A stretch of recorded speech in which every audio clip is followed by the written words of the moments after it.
Sering tidak kalau pas musim hujan, hujannya deras, jalanan itu jadi macet karena terutama di dekat underpass dan flyover. Betul tidak? Karena apa itu macet? Motor berteduh. Harus diselesaikan tidak itu? Harus. Gimana cara? Nomor satu, kita harus menganggap itu sebagai masalah. Gimana solusinya kalau begini? Kasih hujan aja di situ. Mereka menghindari apa? Kalau di situ ada shower hujan, apa yang terjadi? Ya nggak jadi ngeyok begitu. Kalau di luar kering, di dalam kita hujani, itu dolim namanya. Tapi kalau di luar hujan, di dalam hujan, nggak apa-apa, supaya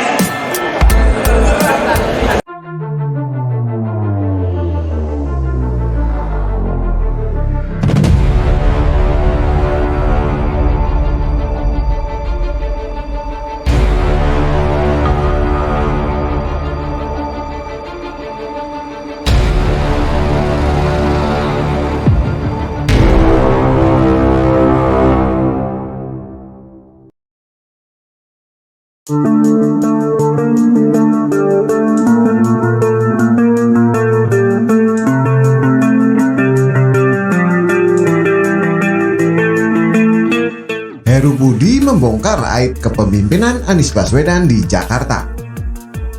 Ditulis oleh Hafiz Siwet. Alhamdulillah, itulah kesan pertama setelah Anies resmi digantikan oleh Heru Budi Hartono. Pak Heru Budi ini juga bukan sembarangan orang. Beliau pernah menjabat sebagai wali kota Jakarta Utara di era Gubernur Jokowi tahun 2014 sampai 2015. Menjabat sebagai Kepala Badan Pengelolaan Keuangan Aset Daerah di era Gubernur Ahok periode tahun 2014 sampai 2017. Beliau juga menjabat sebagai Kepala Sekretariat Presiden sejak 20 Juli 2017 silam.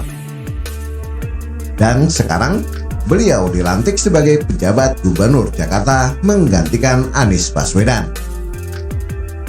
Tanpa disadari, apa yang dilakukan oleh beliau saat ini secara tidak langsung akan membongkar aib kepemimpinan Anies di Jakarta selama ini. Sebut saja pembukaan kembali posko pengaduan di Balai Kota. Ini jelas menampar keras wajah Anies Baswedan dan para penjilatnya. Saat kampanye, Anies keluar-keluar, maju kotanya, bahagia warganya. Tapi faktanya, Balai Kota ditutup bagi rakyat dan dibuka kembali setelah Anies lengser.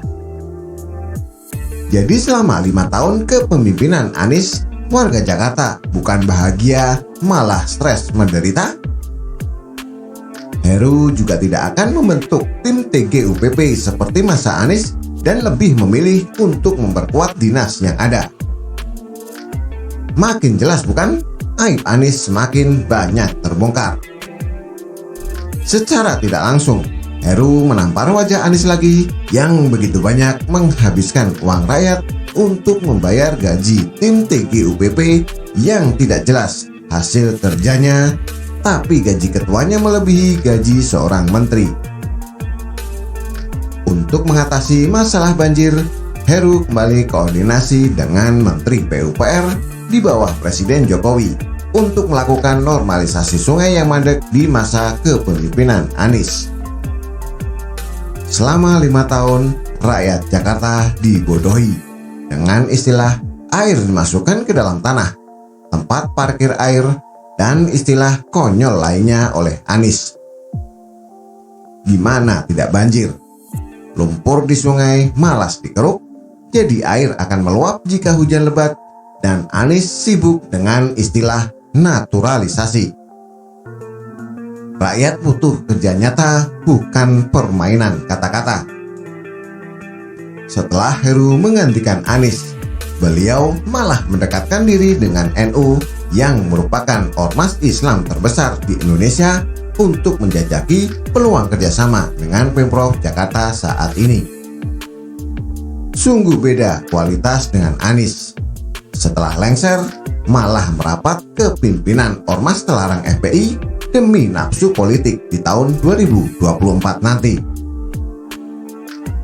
Yang lebih lucunya lagi, pendukung Anies yang pernah diciduk karena sebar hoak malah bangga dapat komando dukungan dari Rizik.